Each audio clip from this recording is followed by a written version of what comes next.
Why are there so many items in Deadlock? Which ones should I buy? Which ones should I avoid at all costs? And why is there an item of a guy holding 5 aces when there's only 4 aces in a deck of playing cards? That and much more will be answered in this video. What's up, friends? This is Metro, and today we're gonna go over everything items and builds in Deadlock. We're gonna go over how items work in general, which ones are universally good for every character, which ones are niche, and what items you should really buy, and what items you should really buy for your character in specific.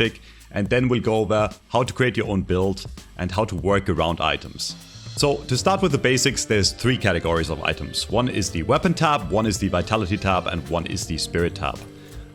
In general, items in the weapon tab up your gun damage. There are exceptions. There's certain items that, add damage to other categories of items. For example, there's items in the weapon category like Spirit Vent that will up your spirit damage of your team and yourself.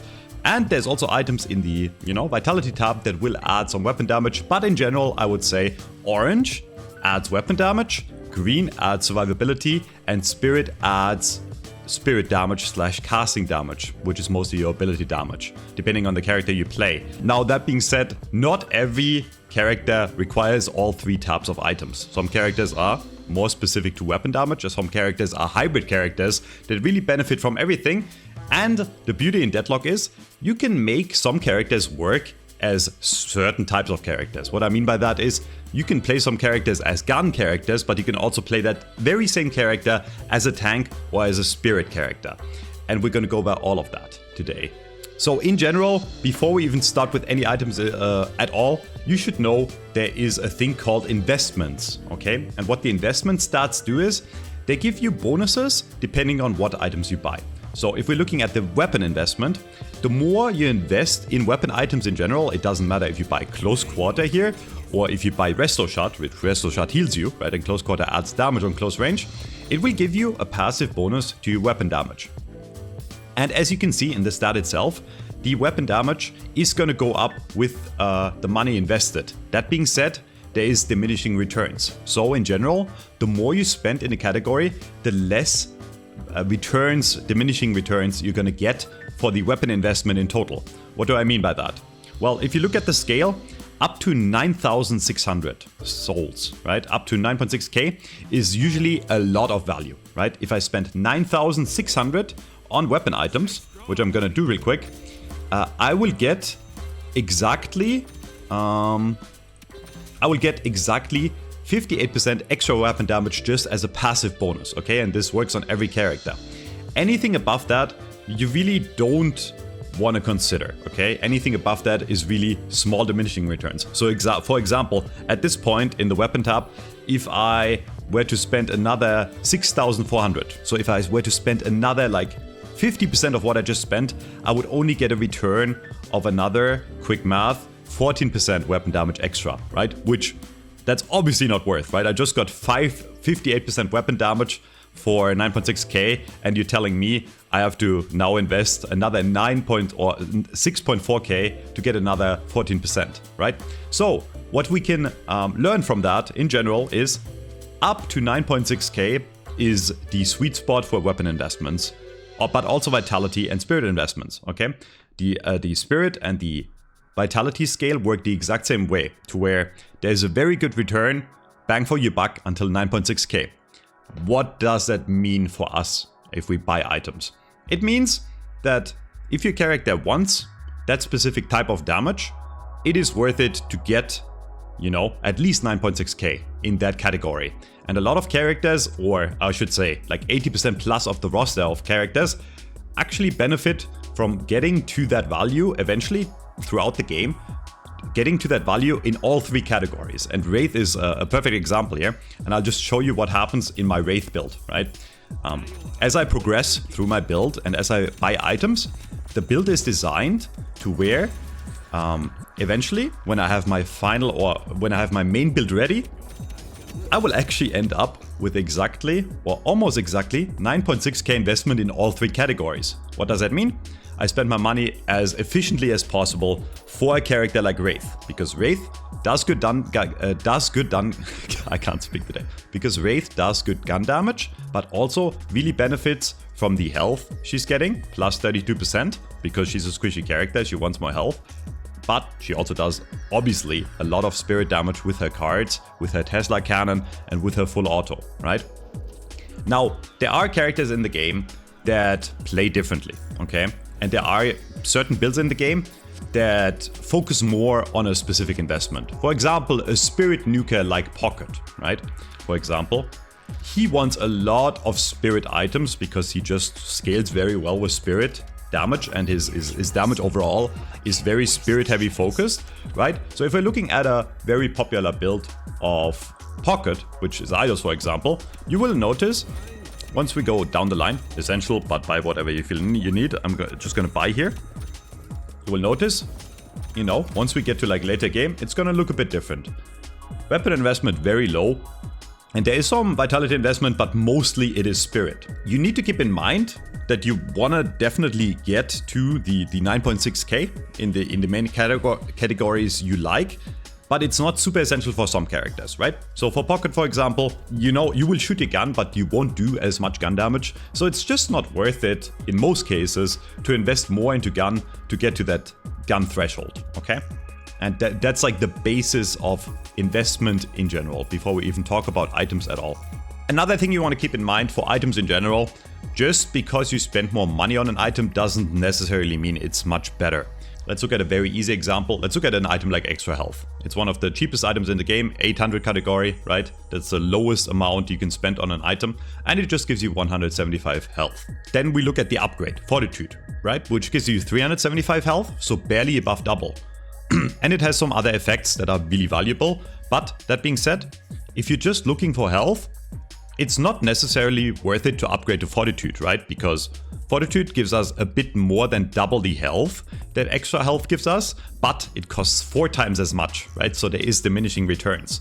So a lot of the time, you want to look at items that give you the best bang for your buck, right? There is a limit to the items you can buy, otherwise you could very easily spam a lot of, you know, very cheap items, and it would be viable.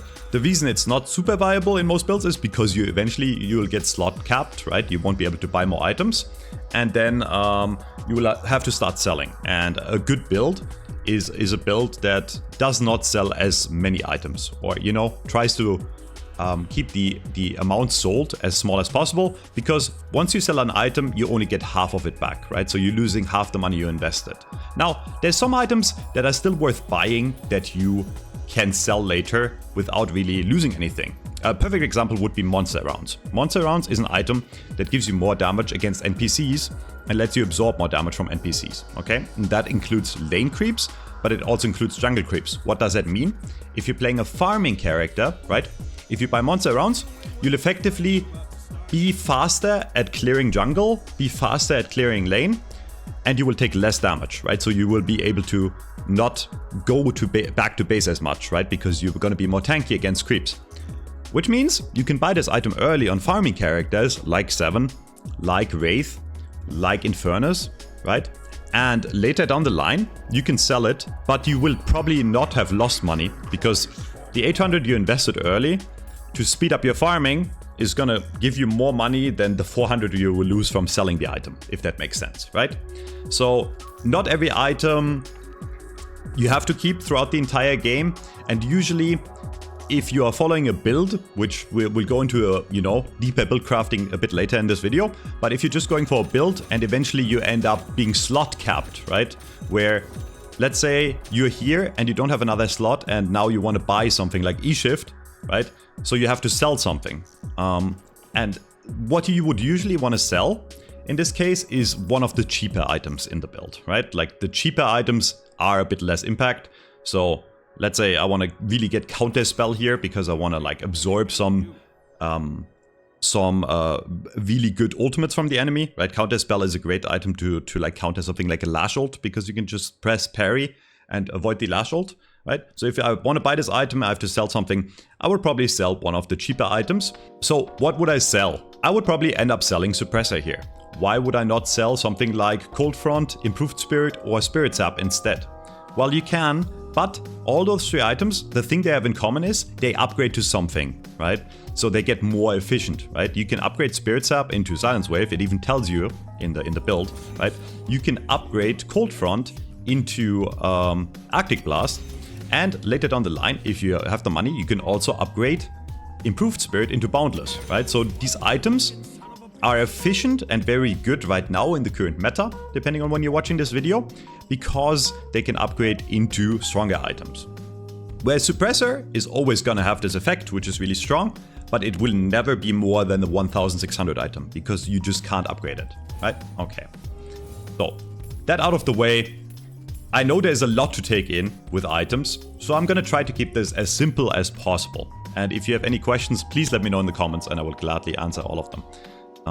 Most guides I've seen that go into items make it really complicated, but it really isn't. It really isn't. If you don't know how to pick a build, I would go for a build that is one of the pro players or streamers of the character, because there is a thing going on right now where there's fake builds, we call them fake builds, in the pro scene or in the high level streaming scene, because it's like it's a person that impersonates someone else, or it's a person making an absolute troll build. And there is a way to abuse the system and get a build very popular. Victor, right, has a pretty slow travel time on his bullets, right? So if you're like sitting in lane and you're having troubles hitting the enemy, right? Like let's say I aim directly at him, you will notice all my shots are missing, right? Because the travel time is pretty slow.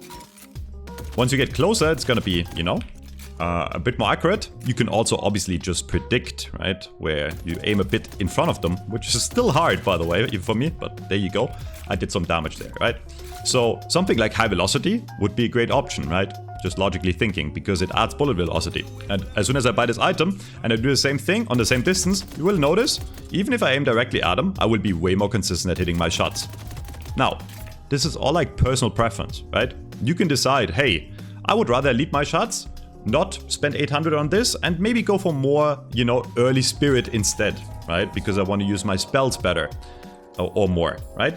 This is all personal preference, and that's why there's a lot of builds in the game that are all solid, that have different ideas, and you can form your own as well. Let's look at a few examples and figure out if an item would be good on your character. And all you really have to do for this is apply basic logic. Haze is mostly gun character, right? Her fixation stacks, they apply more weapon damage the longer you shoot, okay?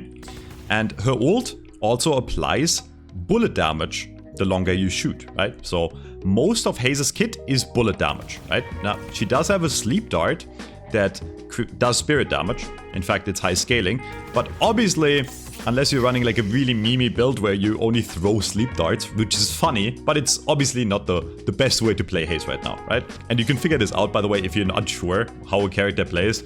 You just look at like the first like few popular builds and you will realize, wait, it's all orange and green items, right? And barely any purples, right? Fixation says shooting a target increases your bullet damage on target. Gain 1 stack per bullet hit, 2 if it hits a headshot, right? And for every stack you get on the enemy, so for every fixation stack, your damage will go up against that target, right? And every few stacks there's also a burst of spirit, right? As you can see, as the 55. But the point is, the more of these stacks I have on the enemy, the more damage I do. So how can we use this to figure out what items to buy? Which one would you say is better to buy? Swift Striker, which gives me fire rate, or something like melee charge? Should be very simple. That was a very easy example, right? Obviously, Swift Striker is better here. Why? Because it just gives us flat fire rate. And what does that mean? That means A, our bullets come out 20% faster, so we also do 20% more damage, right? Fire rate is also damage, the way you want to think about it. But more importantly, because we have higher fire rate, we shoot bullets faster, which means we apply fixation stacks faster, right? So the more bullets we shoot, or the faster we shoot, the more fixation stacks we're going to apply and the more damage we're going to do.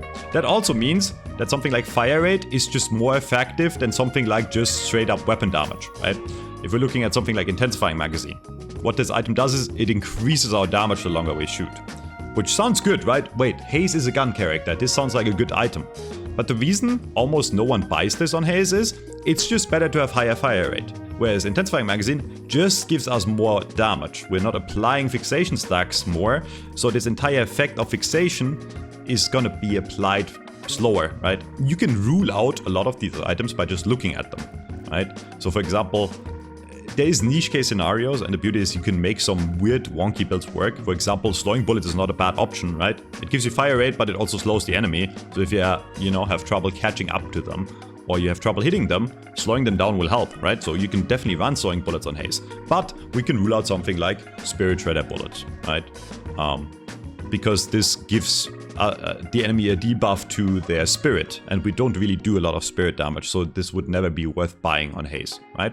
The longer the game goes on, the more money you earn, by the way, from everything. Creeps give more money per minute, and players, so if you kill an enemy player, plus boxes, everything in the game gives more money the longer the game goes on, right? So it's harder to come by a lot of money early, right? So in lane, obviously, you want to buy some cheap items, right? And these are mostly 1600 or 800 items.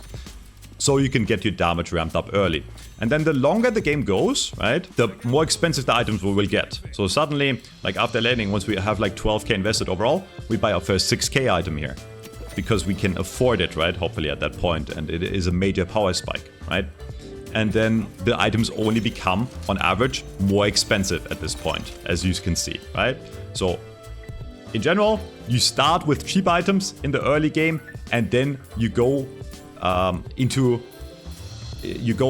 more expensive items later down the line. At this point, I think we can talk about some items. So you want to find a build you enjoy first, and then you can start innovating later. So let's look at items in general, and let's first go into items that are always good, right? There is a difference between different items. There's items that are solid on almost every character, and then there's items that are more niche. And when I say more niches, it means either you don't buy them on your character at all, sometimes they're just designed for other characters, or they're very specific in very specific scenarios. So I want to point out and explain to you why some items are just always solid, okay? And we'll start with Vitality, because it's the easiest to understand. These are items that just make you live longer.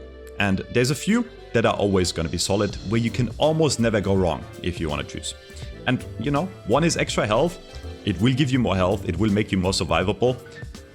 Some characters are really tanky inherently, so fun fact, on those characters, buying extra health is probably not worth it, because they're all really tanky, but this is especially good on characters that start very low in a health pool, right? We're talking Mina, we're talking Wraith, we're talking Haze.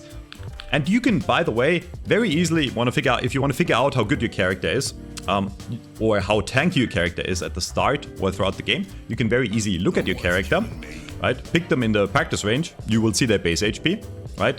But you can also just press tab, click max level, and you will see how much base HP the character has on max level. And different characters have different scaling, right? So Abrams is on 2200 HP, and then when you level up Infernal Resilience, it gives you even more, right? So he's very beefy on base, right? And then we look at something like Mina in comparison. If you level up Mina to max, she's like barely half of what Abrams is, and that's on base level, right? So she's the squishiest character in the game, right? And there's a lot of characters in between, right? Basic items that are always solid. Extra HP, always solid. And then there's two 1600 items that are super meta and have been super meta for a long time now, and they will always be solid. And those items are called Battle Vest and Enchanter's Emblem. Why are these items great? They give you base resistances. In the case of Battle Vest, 18% bullet resistance, and in the case of Enchanter's Emblem, 15% spirit resist. Everything else in this item is just a bonus, but what these items do is they will stop you from taking damage, right? They will reduce the damage you take from a specific damage type. Spirit resist is anything casted. Any spirit effect that procs from any person's abilities is spirit damage, and spirit damage is very prevalent right now. So I want to say this is like probably the most popular item in the game, okay? And bullet resist is anything that comes out of, an auto attack, including melees. Melees, fun fact, count as bullet damage. So resist items are really solid in general, right? You buy these on almost any character, universally. And there's upgraded versions to these that you can buy later in the game, which are called Bullet Resilience and Spirit Resilience. Now, these items I would not recommend on all characters, because they double the price. And what they do is really they up your resistance, right? They have more resist. So Enchanter's Emblem has 15% Spirit Resist, whereas Spirit Resilience has 25%. But as you notice, For double the price, that's not really a big increase in resistances, right? So to make this item worth it, you need to look at the passive effect, which says when below 30% health, gain additional spirit resist. But here's the catch, think about this, right? If I only get the massive spirit resist when I'm 30% health, if I'm a really squishy character, like Haze, like Mina, right? Like if I'm a character that is not necessarily tank, this item is not really worth it a lot of the time. Why? Because when I'm at 30% health, any ability in the game will probably one-shot me anyways, even with high resists, right? So I will live a very short amount of time. So, you know, just to compare, these items always solid because they give you always the resists. Whereas these items are items you want to buy on tanks, first and foremost. Characters that are very tanky. Why? If you have a beefy Abrams, right? And you are, let's say you are like pretty high level and you have a bunch of items, right? Which items will increase your health, right? So let's say you're running a normal, okay, I'm buying random items right now. Please don't do this one-to-one, follow Listics build or something. But yeah, my point really is I'm at 3k HP, right? So once I end up buying something like Spirit Resilience, let's say I'm in a fight and I go down to like a third HP, I'll still be around 1000. In fact, I'll be 1100 something math-wise, right? So I get the bonus Spirit Resist effect for like 1000 HP, right? So for like 1000 HP of mine, I will take way less spirit damage. Whereas on Haze, I might only have like 500, 400 HP to play with that effect, which, you know, puts me in kill range, okay? In the Vitality category, Healing Rite in lane. This is an item you proc if you're low, right? You activate on yourself, you can self-cast it or cast it on a teammate.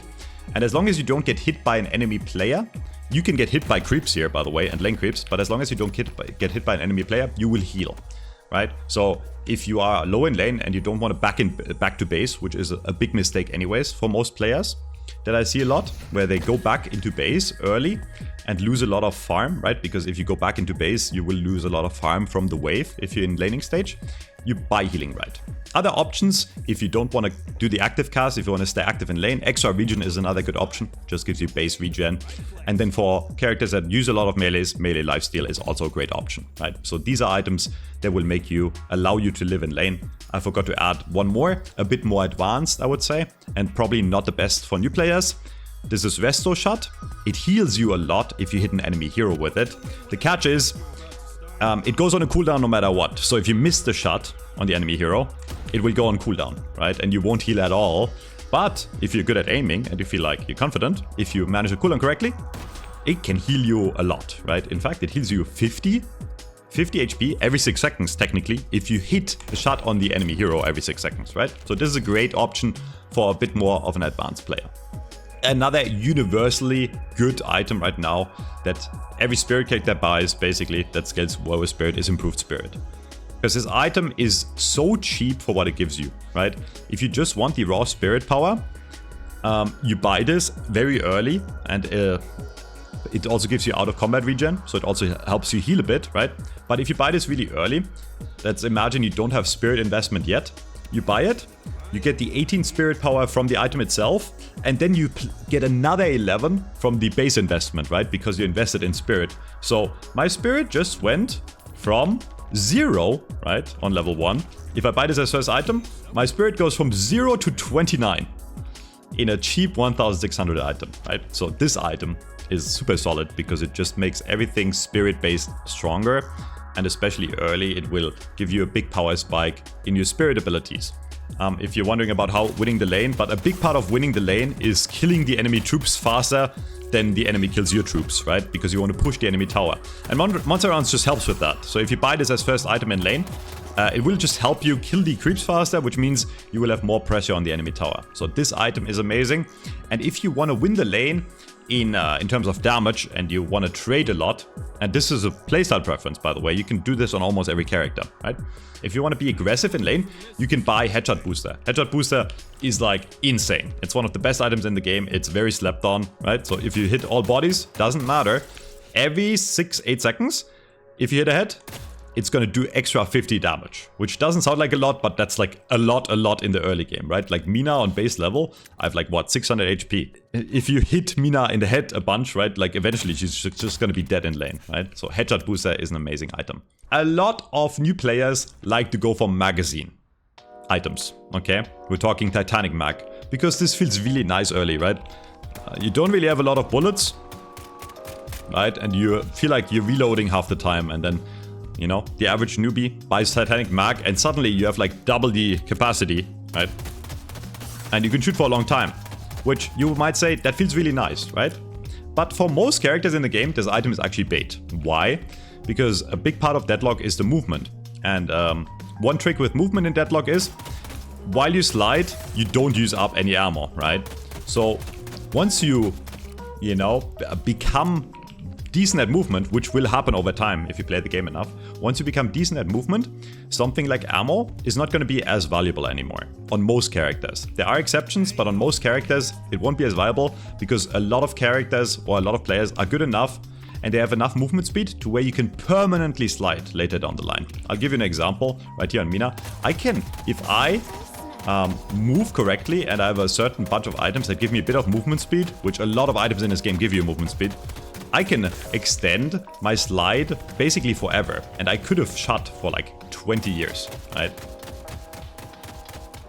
Like, notice how, if I do it correctly, I can really extend the magazine for a very long time. You want to like learn the basic movement in the game, and the best way to do it is like being forced into learning it, right? If you always have ammo, you know, it might feel good in the moment, but then later down the line, again, it's going to come back to bite you in the ass. That is early survivability, okay? And these items are always solid. Universally useful against specific other characters. Counter items, okay? If you want to think about countering the enemy.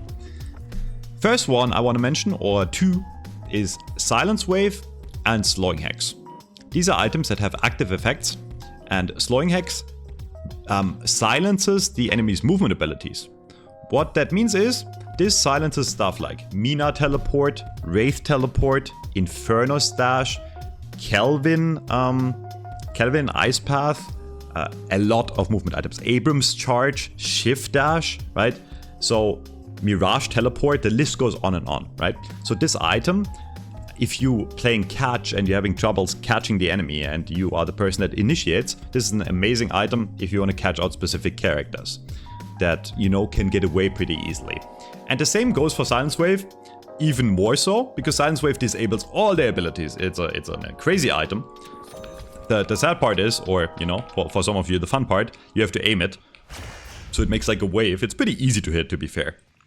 But if you buy Slowing Hex, it auto-aims for you. So if you have a like close to an enemy and you apply to them, it will go on them automatically. But Silence Wave is going to disable all their movement or all their spells for the duration of the item, which is on base level 3.75 seconds, right?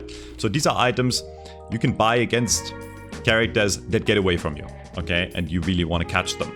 If you are going up against someone on the enemy team that is very farmed and very far ahead of the rest of the lobby, and you're really struggling with one player in specific, Metal Skin is a great option against gun characters. This literally just stops you from taking any damage from that character for 3.5 seconds.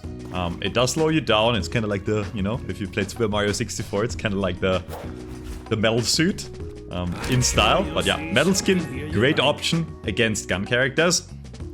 And if you're struggling against Spirit Burst, okay? And Spirit Burst is very good right now. Sadly, there is no super insane 3,200 option for that, right? You could buy Spirit Resilience, but there are items in the 6k category that go really, really hard at negating specific damage. One of them is Spellbreaker. The way it works is, if you were to go up against a Lash, and the Lash always initiates with a Ground Slam, you can buy Spellbreaker and make the Ground Slam basically do no damage to you. Other options. If you are poor and you're struggling and you really want to live longer and you feel like that's the issue in the game, Reactive Barrier is a great choice. This automatically deploys a barrier whenever you get movement locked. And there are a lot of movement locks in this game, okay? I can give you a few examples. Hey, Sleep Dart counts as a movement lock. If you get Bebop hooked or uppercutted, it counts as a movement lock. If you get charged by an Abrams, it counts as a movement lock. If you get Infernus ulted or Wraith ulted, it counts as a movement lock, right? Point is, most characters in the game actually have abilities in their kit that will activate this item. This item is active against like 80% of the cast, basically. Are there more versatile options in terms of defensiveness / countering? Spirit and Weapon Shielding, both of those items just deploy a barrier once you take a certain threshold of damage. These are especially great early on in the lane if you want to live longer. Spirit shielding, definitely a bit better right now, because again, especially in the early game, a lot of the damage in the game right now is spirit damage. So all that really needs to happen in the lane is, right, if the enemy uses like a spell on you and it does at least 150 damage, this deploys, and when it deploys, you will get a barrier, which is basically the way, if you don't understand what barriers are, it's bonus HP on top of your HP that lasts for a bit. So it's like an extra health pool that lasts for 8 seconds. And usually 8 seconds are long enough to where you can kill the enemy or they can kill you. Another item I forgot to mention, which is actually like just the cheaper version of Metal Skin, is Return Fire. This gives you some bullet resist, but more importantly, when you activate this, it will return all the damage you take back to the enemy. So what you can do, especially on tanky characters, I can show you real quick. If you are going up against the haze, and the haze starts shooting you, you can activate this item, and you can basically make the haze kill herself if you have more HP than her. So I'll show you real quick what this would look like. Haze shoots me, so I activate this Metal Skin, and suddenly she takes way... Why is this so loud? And suddenly she takes way more damage than she actually deals to you. And there's also a few things you can do. Very specific items, niche items in the weapon category. One of them is Capacitor. Capacitor is a skill shot that upgrades from Tesla Cannon. But basically what the active skill does is, you shoot out a beam in front of you. Kinda looks like this. And that beam hits the enemy and slows them by the maximum slow possible, right? So if you get hit by it, it's gonna slow you down massively. Let me show you one more time. It's a massive slow, but more importantly, it removes all the buffs that the enemy had on them, okay? And when I mean all the buffs, all the non-ult buffs, sorry. So, I can name you a few just to give you an example. Seven's Power Surge is an active buff, okay? Warden's Overshield that he has is an active buff. Viscus's Cube that he has around him is an active buff. So you can, if the Viscus hides in the cube, you can just capacitate the cube, remove the cube. Abraham's Spirit Aura, his one, is a buff that you can remove. And even Return Fire, there is layers to counters. So if the enemy is running Return Fire, the enemy pops Return Fire and then you shoot them with Capacitor, and it would look like something like this, where I pop this, but I can remove it instantly, right?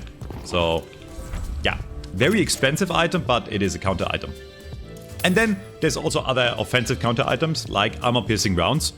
If the enemy just becomes really tanky, let's say you are playing a character that does a lot of gun damage, and you go up against like a tank like Abrams, and the Abrams bought plated armor, right? Or bought a lot of bullet resilience, right? And he's like just very tanky. You can buy armor piercing rounds. And armor piercing rounds basically make it so half of your bullets are unavoidable, okay? So half of your bullets will go through whatever he has, whatever resistances the enemy has, and they will deal full damage, okay? So that is a great option also. One more category that I should mention that is very popular and you should start learning early in your journey is anti-heal, right? There's a lot of different healing in this game, right? A lot of characters have passive healing, active abilities that heal. To name you a few, Lady Geist can, you know, drain your life and heal that way. Victor, new character that just released, right? Victor has insane amount of healing with his 2, where he heals with his 2 over and over, right? And you can also obviously buy items that heal you, right? Like Leech is a very popular one, like Infuser, like Vampiric Burst, which is all items that heal the active player a lot. So if you want to counter those, right? If you realize the enemy has too much healing, you need to buy anti-heal. And there's a few options. And you can make it easy for yourself if you're not sure. You go type in healing reduction. And you don't misspell it as healing reduction, okay? And these are the items that are, well, these minus blood tribute. Blood tribute reduces your own healing. It's a very specific item. We don't even have to get into this. Do not buy this item. I know it sounds cool, but it's super hard to use. People still have not really found a use case. I'm sure there's niche case scenarios. Just a side tangent, but okay. So, there's a very basic one. The cheapest option you have is called Healbane. Healbane makes it so whenever you deal spirit damage to the enemy, they will also receive 35% less healing from any source for 8 seconds, okay? And this is like obviously very easy to apply for most characters, right? Most characters can deal spirit damage very easily, so this is a great option unless you're playing like a full gun character. Healbane is a great cheap option. One of the most liked ones is Toxic Bullets. The way Toxic Bullets work is they apply a damage over time effect to the enemy, but they also apply healing reduction. And the way it works is when you buy Toxic Bullets, you build them up, and once you have enough bullets, it's gonna tick them down. But more importantly, it's not even the strongest part about this item is not the damage it does, it is the amount of healing reduction it applies, right? Next item, bit more situational, pretty weak item right now. Again, depending on where when you watch this video, is might change. Decay is like a targeted anti-heal. It anti-heals even more than Toxic Bullets. So all you have to do is you actively cast it on an enemy of your choice, and it's gonna fly to them. You can't miss it really, right? As long as you're in range, you cast it, it's gonna fly to them, and it's gonna do that same damage over time effect, which is even stronger than on Toxic Bullets. But more importantly, it reduces their healing by 40%, okay? And then if you want the absolute luxury of healing reduction items, there's 2 other options, or I guess 3. Crippling Headshot and Inhibitor both apply 30% healing reduction, but they have their other effects, and it would be too much in this video to go into very specific effects right now, right? If I wanted to talk about every single item, this would be like a 5-hour video. But these 2 items are 6k, they have really good effects, both of them are very solid items right now, and they apply healing reduction. And if you absolutely have an enemy that doesn't die because he heals so much, Spirit Burn. It gives a 70% healing reduction. And the way you proc Spirit Burn on the enemy is you deal a certain amount of spirit damage. And after you deal a certain amount of spirit damage, you're gonna notice an aura appearing around them, and that's gonna be the signal for you that you proc the Spirit Burn on the enemy. And they're gonna take a lot of damage over time, and they're basically not gonna heal at all. This is what this is gonna look like. As long as you deal enough spirit damage, this aura appears. And now they're burning. And by the way, this aura applies to everyone in that radius. So you can apply this item on multiple characters. And it does really good damage, and it applies healing reduction to the entire enemy team. And this is super, super good on AoE spirit characters like Pocket or Lash. And I'm not saying your entire team needs to run anti-heal, right? But you need to make sure that at least in a team fight, a few people have it, or at least one person, right?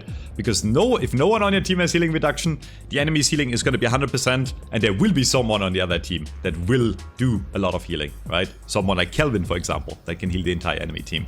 Let's say I'm against a Kelvin in the dome, right?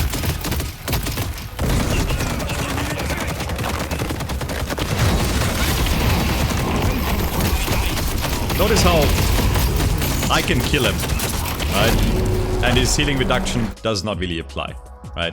Or not nearly as much as it was before. Let me hurt you. In general, an ability that has a scaling of higher than 1 is probably really solid if you're using it a lot, right? And here, let's take, for example, Victor and Jumpstart. I'm sure a lot of you that have been playing for a bit have seen this. Jumpstart has an 1.8 spirit scaling, okay? If you press tab and you hover over the ability, it will show you. And what that really means is, for every point of spirit you get on your character, the ability is gonna scale times 1.8, the healing of the ability, okay? So, if I buy something like Boundless Spirit here, which gives me a lot of spirit, suddenly my healing will go from 154 all the way to 270, so like almost double by just buying one item. So this is my Victor build. What I like to do is I'm a guy that shoots his gun a lot. I like aiming. I come from a shooter background, right? So my build probably has more orange items on average than the average Victor build, right? A lot of other Victor builds are running no orange items at all. But because I come from a shooter background and I like aiming and I'm very good at aiming, I sneak some orange items into this build. What this does is I will do more gun damage than the average Victor, which means I will be more effective on longer ranges, because otherwise a melee Victor, right, is just gonna have his aura and do mostly close range damage, whereas I can be a bit more aggressive on medium to long distances, which might catch the enemy off guard. That does not mean that my build is by far the best build, right? It just means it is a different playstyle than, let's say, someone like Vegas. Not a single orange item in this, right? So, what does Vegas have? Like around the same value in money. He has above 9.6k spirit investment, again, in at least 2 categories, which you should always have, right? If you want to make your own builds. But more so than that, he does mostly spirit damage, because we're having only spirit leveled, right? So his gun is going to do very, very little. Because it's not leveled up at all, it's going to do very little damage. But because he has so many spirit items, items that do close range spirit damage, items that give more charges, right? And items that heal from spirit damage, his aura of suffering especially is going to do a lot for him. He's very deadly on close range, and he can sustain a lot and heal a lot on close range, but he's not going to do as much damage on longer ranges. Let's go over like how to make a build now, okay? As a base example. And I'm going to pick one hero here, just so we can, you know, like have a baseline of how it works. Obviously, it's different for every hero, but I just want to give you my thought process on how I create a new build. So I'm going to start with a completely new template here. Let's go into a build. And let's pick a character, yeah, that is very basic to learn, which is 7, okay? What do we know about 7? 7 has decent gun damage, but is mostly a spirit character, right? Like every single one of his abilities does a lot of spirit damage. And while the scaling might not seem like a lot here on paper, right? I know I said earlier that 1.0 is a good scaling. This character works in a way to where you will just add a lot of spirit damage and become stronger and stronger spirit is. So what does 7 do better than other characters that we can abuse, right? 7's power surge and his ult are AoE abilities. AoE abilities means they hit multiple targets, right? So if I have power surge on and enemies are close enough together like this, they will jump over. And this can actually hit multiple targets, by the way, right? So if there's enough characters clumped together, what my power surge will do is, it will literally jump to every single character if they're connected. And you know, I can end up killing people that are not even shooting, right? And the ultimate, if you have not seen 7's ultimate, you should have by now in the game, right? It creates a storm cloud and it does massive AoE damage in an entire area. And both those abilities, what do they have in common? They are spirit damage, right? So we already know we want to focus around mostly spirit to start the game with, okay? And the other abilities, both, the stun is not that great.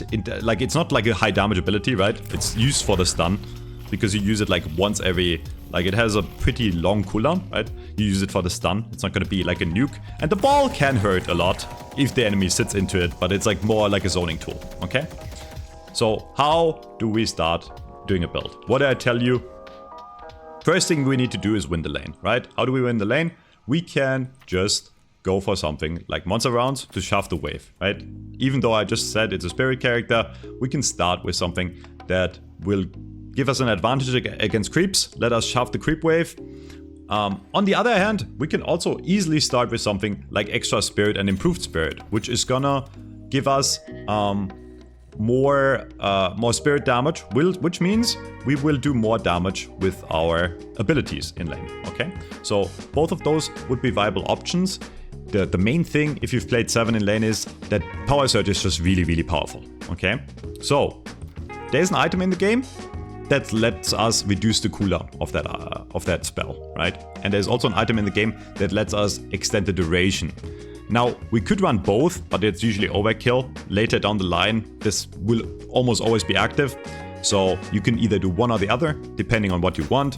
The main meta right now is going compressed cooldown, okay? So in lane, we have a plan, right? We buy monster rounds, it's gonna heal us. We buy compressed cooldown on our 3, so we can shove the wave faster, and then we can add more spirit damage to what we have, right? And then, again, as I mentioned earlier, what are some of the basics that are always good on every character, right? Spirit resistance, right? And bullet resistance. Now, we can look at the secondary effects of Battle Vest. This gives us weapon damage and fire rate. Not super useful on 7, right? He's mostly spirit damage. What does Enchanters give us? Oh, it gives us more spirit power and more ability cooldown, as long as we're above 65% health. So, solid option, right? It's good on almost every character. It's going to help us stay alive longer. It's going to give us some of that investment in green.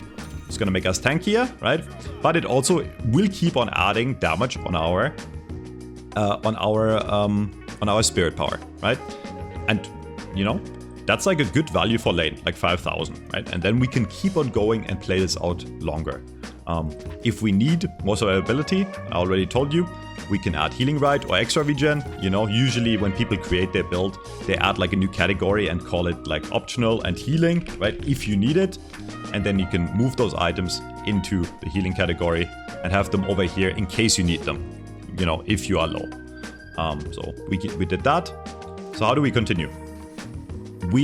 If you're not super knowledgeable about the items in the game, you can just look for what you would like, okay? And you can look for what would be good against other characters. Let's look at a few examples. And the beauty of Deadlock really is that you can run whatever you enjoy, right? So for example, a lot of 7 players enjoy Suppressor. What does this do? It gives us more spirit power, more health, both things we always want, right? But it also makes it so the enemy will shoot us slower as long as we deal spirit damage. Now, what is the beauty with 7? If we buy this item, since all of our abilities do spirit damage, that means if the enemy shoots us here, right, and you know, tries to burn us, notice how as soon as I activate any spirit ability and shoot him once, he's gonna shoot way slower. Right? So this is an amazing option, for example, Suppressor against gun characters that shoot their gun a lot, right? So you don't have to run this, you can decide to. If you see a Haze on the enemy team, or a Haze against you in lane, or an Infernus, or a Wraith, or characters that just shoot their gun a lot, Suppressor, amazing option. What would be other options you can do? If you want to play mostly like a 3 build, if you want to play around your Surge of Power, Surge of Power is insane. Which, by the way, this is called Power Surge, and this is called Surge of Power, so it's kind of confusing. But what this does is, you can just read and figure it out yourself. Imbue an ability with permanent spirit power. Imbuing means basically activating one specific ability with this spell, or with this item as bonus. When that ability is used, gain bonus movement speed and maintain full speed while attacking, right? So this gives us more spirit on the ability we imbue it on, and it gives us more fire rate, so we proc the ability faster, and it gives us more movement speed, right? So this is an amazing item for 7. And again, we are looking at the investment tab, right? We wanna also, while we keep this in mind, while we create our build, and now we're like getting into mid game, and while we create this build, we also want to look at our investments, and we want to get to exactly at least 9.6k. And what do we say about 7? What do we establish? 7 is a character that does mostly spirit damage. So we definitely want to get to 9.6k spirit investment, and we probably want to get to 9.6k vitality investment as well, because vitality is always good. Being healthier means you die less, right? And then we can add as many damage items as we want, right? And what I like to do is I like to go fast, and Fleetfoot is an amazing item to go fast. It makes us just faster, and it gives us slow resist, right? So I buy this kind of later, and again, because we don't have really a lot in weapon invested yet, it still gives us some bonuses that, you know, like make us do more damage, right? So it's like a value investment in that sense. And then we can continue going down the line. If we need a bit more tankiness, right, we can go for like a shielding item here. Like weapon shielding or spirit shielding, which is going to give us a barrier once we take a certain amount of damage, right? If we need lifesteal, we can go for an early spirit lifesteal that gives us healing when we shoot the enemy heroes, when we shoot creeps, and we later can upgrade this into 2 of the most amazing items in the game for 7, which is Leech or Infuser. So let's add spirit lifesteal. There you go. Okay, and after that is done, you know, we're getting there. What did you remember earlier? We can upgrade to Boundless, right? So we can add Boundless in the build because we have improved spirit. We upgrade to Boundless, and suddenly we are already at the 9.6k spirit investment, right? And this is really how you structure a build. You look for what you like and you buy it. You just gotta keep in mind, and this is gonna be the last chapter of this video because there's already a lot of information I gave you, but this is like a really important one. There are some items that are situational. And those items are just conditional, and sometimes they just don't work on specific characters. What am I talking about? For example, melee items, right? Items that give you melee damage. Melee charge, point blank gives you close range melee damage and melee resist. Life strike, spirit snatch, torment pulse, right? These are all close range items that do melee damage. And obviously, they're probably not good on 7, right? Because obviously after laning, you're probably not going to go around punching people. I mean, you can if you want to, but there's better characters in the game to punch people, right? Like characters like Abrams, Billy, that benefit, that have abilities that benefit from being close range to the enemy, right? So we can rule out melee items for this character in general, at least for right now, right? What else can we rule out? A lot of the high gun damage items. Because again, you do most of your damage with spirit, so you're probably not going to end up buying any of these orange 6k items, right? Like sometimes you might still go for specific 3k items, like toxic bullets will apply anti-heal and it's pretty good on 7, right? Or spirit rend will apply spirit debuff on the enemy, so it's going to up our spirit damage, right? So these items are very good on 7, but in general, we're probably not going to buy a lot of 6k orange items, right? So you don't have to worry about that category at all, right? If you first get into buying items. And then there's items that are just support items. And 7 is a carry character, he needs a lot of farm to get online, so we're probably not going to buy support items. What are support items? Something like a rescue beam, right? This pulls an ally to you and heals them, okay? It also heals yourself. There's something like Healing Nova, which creates an aura around you that heals you and your teammates in that aura, right? That's support items, and you're probably not going to end up buying those. There are items that you buy as specific counters in the late game, okay? And those are kind of important, so I'll go over them real quick. One is Spellbreaker. Spellbreaker is like the anti-spirit item. If the enemy has a lot of really big damage spirit items, or spirit spells that deal a lot of spirit damage, Spellbreaker is great if you can afford it, okay? This item gives you 75% resist, or damage reduction on the first spell of the enemy that hits you. And it is every 10 seconds, and it also gives you spirit resist and debuff resist, right? And plated armor is kind of the same thing for gun, where it stops certain gun effects from proccing and stops some of the bullets of the enemy gun hitting you altogether, right? So these are hard counter late game items, which reminds me the biggest mistake I see new players do when they buy items is they react too much to the enemy. They buy too many defensive items. They buy a lot of lifesteal, right? They rush something like Leech that gives a lot of healing. Or they buy a lot of armors that I just described, right? They buy these items, which I just explained are situational, depends on the character, right? And what ends up happening, because they're so scared of dying, that they buy so many defensive items that suddenly they don't do any damage anymore, right? And then they sit in the game, and yeah, they might live a bit longer, it might feel okay, right? Like the enemy shoots you and you die slower. But if you invest all your resources, all your money into defensive items, what's gonna happen is you won't have any damage, right? If I bought like super early Spellbreaker on 7, I would have less money to get all these like upgrades to my spirit damage. Unless your goal is to completely tank, right? Which that is a viable option on certain characters, right? Like if you're playing like an Abrams or like a Victor, etc., right? Some characters just want to exist in the enemy's face. But even on those characters, you will notice, right? If you're going into an Abrams build, they're not all green. It's not all green, right? Like let's go Crayon, right? That's a lot of orange items, right? Or let's go something like Listic. I don't know if Listic's built like, I think this is Listic's build. This is all like purples, right? Like he does a lot of spirit damage, right? And notice how both of these builds I just showed you of like two really good players, they still had less green items than either orange or spirit, right?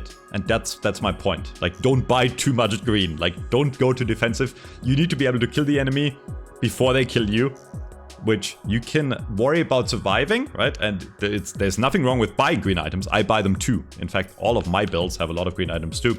And that's about it. It's really hard to cover everything items. I wanted to make this video because I wanted to get like an easier introduction into the very complex system that is the build crafting in this game, right? For the people that were curious. Again, you don't have to learn all of what I just gave you and more in the next week, right? Just follow a build along, and like the first thing you should do is like pick a build of a creator you like or a pro player you like, and just follow that build and just learn what those items do in that build. And that's all you really have to do if you're first getting into the game, or you want to like start learning how to make builds yourself, right? And everything else is going to come over time. And you will realize you will actually learn faster than you expect. Because once you figure out some really cool combos with like items, and you make your own first build, and it feels, you know, first build probably going to be feeling like shit. But imagine you make like your third build, and suddenly you're like, wow, this works really well. Like, you know, it's like a really rewarding feeling. And it's really fun for me too. Yeah, hope that helped out. If you like the content, if you want to see more content like this, please consider subbing. We're gonna make more of those like tutorials, more in-depth tutorials, next things I have planned, guides coming out on Victor, guides coming out on Billy, and then I want to do a laning guide, and eventually we're gonna do a macro guide, etc. So yeah, thanks for watching, and see you next time, friends. Bye bye.